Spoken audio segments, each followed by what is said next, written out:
¿vale? Vamos a poner un poco en contexto, ¿vale? Voy a intentar contar desde hace tiempo, ¿vale? ¿Qué es lo que está pasando, ¿vale? Vamos a intentar informar de cómo se ha llegado hasta aquí, porque la historia tiene mucha miga, ¿vale?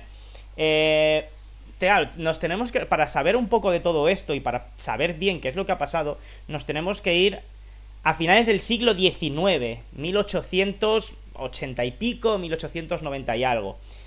En ese momento empieza a haber, se hace la primera oleada de inmigración israelí a lo que ahora es Israel, ¿vale? Lo que se llama la primera Aliyá.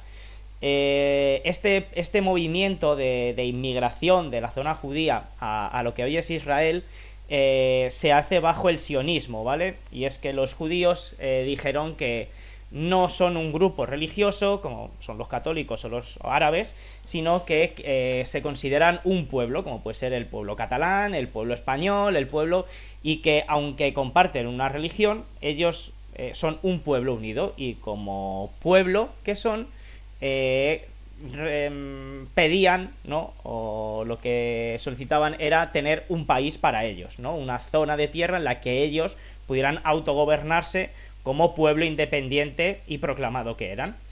En esa época, lo que hoy es Israel-Palestina está bajo dominio del Imperio Otomano. Ojo, Imperio Otomano, que parece que nos vamos a la Edad Media, ¿no? Pero bueno, final del siglo XIX. En ese momento empieza a haber oleadas de inmigración israelí a esa zona. Y la población, que ya había árabes, o sea, ya había judíos allí, pero la población judía empieza a aumentar notablemente. Eh, Aún, bueno, hay que decir que después de la Primera Guerra Mundial, esa zona pasa a estar bajo control del Imperio Británico.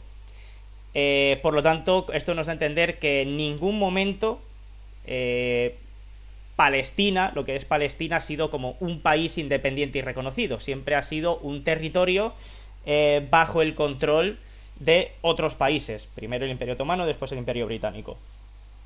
La primera gran matanza que hay entre judíos y palestinos es la matanza de Hebrón en 1929, donde los árabes, donde los palestinos, con piedras y cuchillos, en la localidad de Hebrón, salen a matar a judíos y matan alrededor de unos 60-70 judíos aproximadamente y expulsan a toda la comunidad judía allí presente, ¿vale?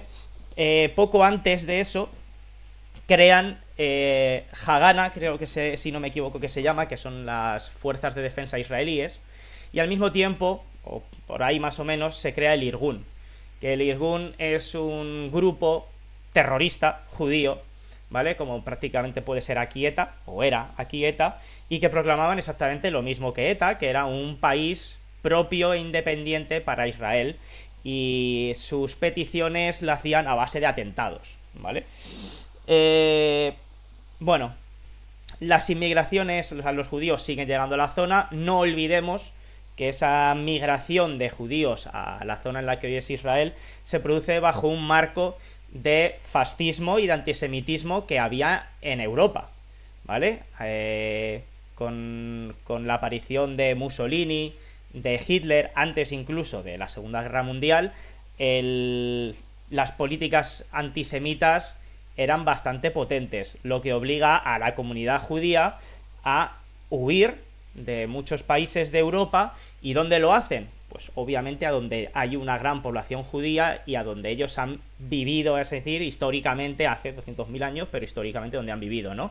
Que es en esa zona de Israel.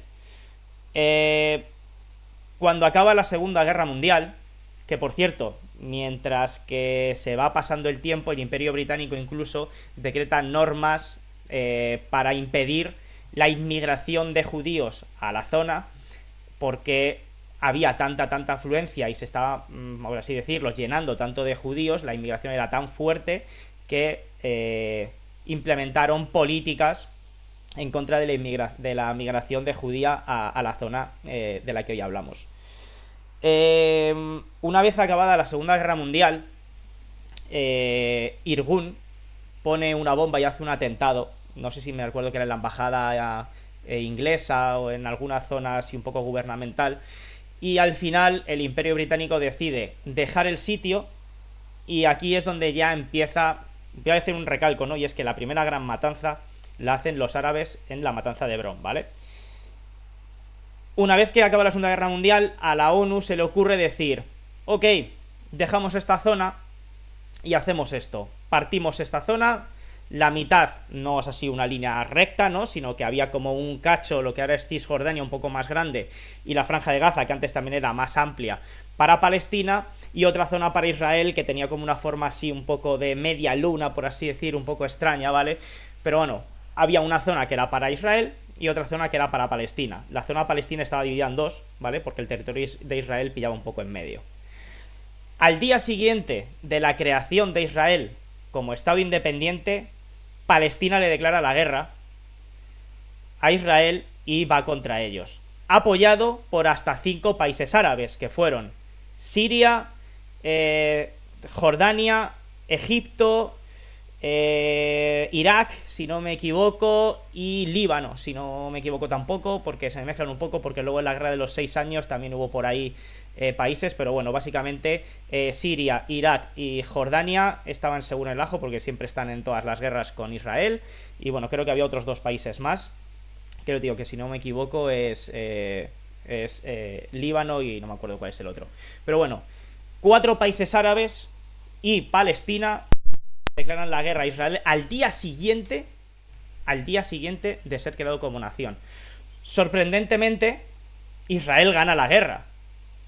Y obviamente, como en toda guerra, pues hay una ganancia de territorio, ¿vale? Entonces Israel se lleva pedacitos de tierra a raíz de esa guerra. El año siguiente, si no me equivoco, Egipto se hace con lo que es la Franja de Gaza hoy en día, con la zona de Gaza, la ocupa, y Jordania ocupa la zona que hoy es Cisjordania, ¿vale? Entonces, Palestina no tiene nación, sino que Jordania ocupa una zona del territorio palestino y Egipto ocupa otra zona del territorio palestino. Creo que esto es 1949. En 1967, todos los conflictos que hay, se produce la guerra de los 6 días, ¿vale? Y es que Egipto empieza a movilizar tropas a la frontera con Israel, hay tambores de guerra, y en vista de una guerra inminente, Israel ataca, antes de ser atacado, preventivamente a Egipto, y destruye unas bases militares aéreas para dejar fuera de combate a la Fuerza Aérea de Egipto. Y así está ya la guerra de los 6 días, que de nuevo es contra Palestina, contra Irak, contra Egipto, contra Siria, y en el que en 6 días Israel gana a todos, ¿vale? En 6 días gana a todos, día por día, un día uno, un día otro, un día otro, gana a todos los países. Y ahí sí que se lleva mucha parte de territorio, ¿vale? Muchísima parte.